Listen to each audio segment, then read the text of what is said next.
So is Mexico really the most dangerous country in the world? And if it's not the world's most dangerous country, why is the mainstream media obsessed with talking about the violence in Mexico?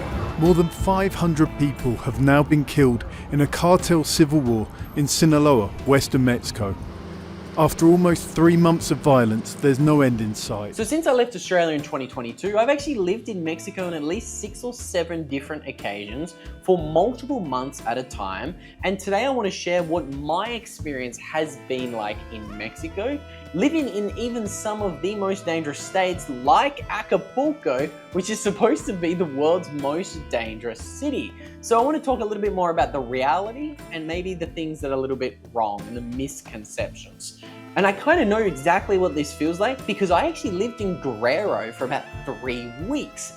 This is obviously home to the little beach town Acapulco. Okay, there was a conference back in like 2023 or 2024, Inequality, that my good friend was speaking at. So again, I went there. At the time, I actually was on a very low budget at the time. I was living in a pretty standard place in not the best area in what was supposed to be the most dangerous state in Mexico.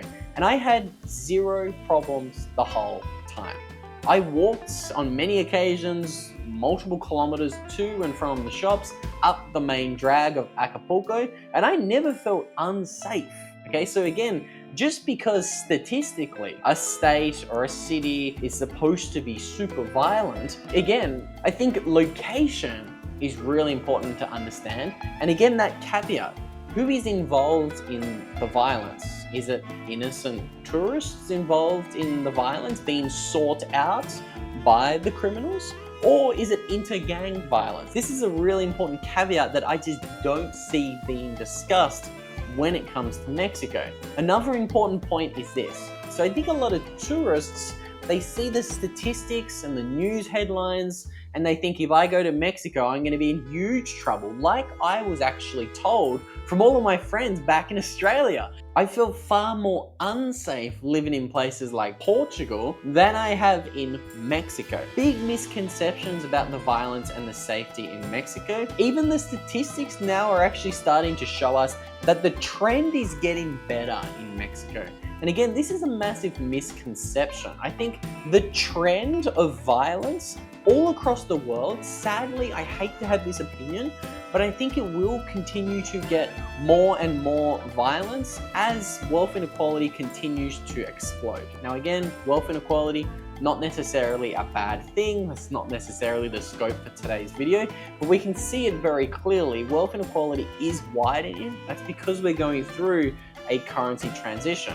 Now this idea about the trend is super important, especially when we're looking at like global poverty levels or wealth inequality levels all across the world today. We can see it's trending in the wrong direction, okay? The lower and the middle class, they're struggling more and more to keep up with the cost of living, and sadly, more and more people each year might have to resort to crime to just simply put food on the table. Again, this is kind of my base case for what's going to happen with the entire world over the next 20, 30, 40 years. But I think countries in South America, yes, they're going to be getting more dangerous, but the trend isn't going to be as steeply more violent as what I think you're going to see in the West. Think about the West versus South America. The majority of South Americans lived in poverty or very low living standards for a long amount of time.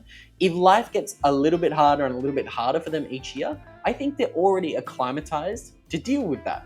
This is very different in the West. These countries are not used to the living standards that they are trending towards. And this is why I expect countries in the West to get more violent faster than countries in South America. So again, I hope that was a nuanced answer to a very nuanced question.